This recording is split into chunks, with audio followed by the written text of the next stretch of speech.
আপুনিও কাছৰ আঙুঠি পৰিধান কৰে নেকি? কাছৰ আঙুঠি পিন্ধাৰো আছে বিশেষ নিয়ম। তেন্তে মানি চলক এইসমূহ নিয়ম, নহ'লে আপুনি পৰিব পাৰে ঋণাত্মক প্ৰভাৱ, অৰ্থাৎ আপুনি পৰিব পাৰে যিকোনো বিপদত। আমি সকলোৱে বিভিন্ন আঙুঠি পৰিধান কৰোঁ, কিন্তু তাৰে এটা বিশেষ হৈছে কাছৰ আঙুঠি। কাছৰ আঙুঠি মানুহৰ বাবে অতি প্ৰয়োজনীয় বুলি বহুতে বিশ্বাস কৰে। এই আঙুঠিয়ে মানুহৰ জীৱন পৰিৱৰ্তন লৈ আহে। জ্যোতিষশাস্ত্ৰ অনুসৰি আৰু বাস্তুশাস্ত্ৰ অনুসৰি কাছৰ আঙুঠি পিন্ধাটো অতি শুভ বুলি গণ্য কৰা হৈছে, কিন্তু ইয়াক পিন্ধাৰো আছে বিশেষ কিছুমান নিয়ম। জ্যোতিষশাস্ত্ৰ আৰু বাস্তুশাস্ত্ৰৰ বহুতো প্ৰতিকাৰ পৰামৰ্শ দিয়া হৈছে। হিন্দু ধৰ্মীয় বিশ্বাস অনুসৰি কাছৰ আঙুঠি পিন্ধাসকলে দেৱ লক্ষ্মীৰ আশীৰ্বাদ লাভ কৰে।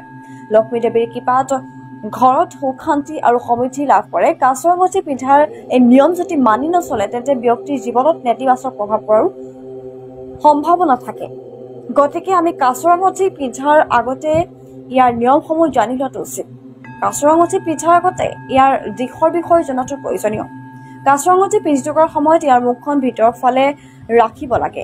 কোনোৱে যদি কাছৰ মুখখন বাহিৰলৈ ৰাখে, তেন্তে আৰ্থিক ক্ষতি হ'ব পাৰে। কাছৰ আঙুঠি দৈনিক চাফা কৰিব লাগে। শৌচাগাৰলৈ যোৱাৰ সময়ত কাছৰ আঙুঠি খুলি যাব লাগে।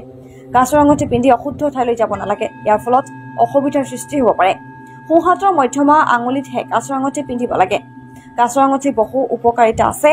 কাছৰ আঙুঠি পিন্ধিলে ঋণাত্মক শক্তি আঁতৰ হয়, সেই বুলি বহুৱে বিশ্বাস কৰে। ইয়াৰ সমান্তৰালভাৱে কাছৰ আঙুঠি পিন্ধিলে পৰিয়ালৰ পাৰস্পৰিক সম্পৰ্ক মজবুত হৈ পৰে।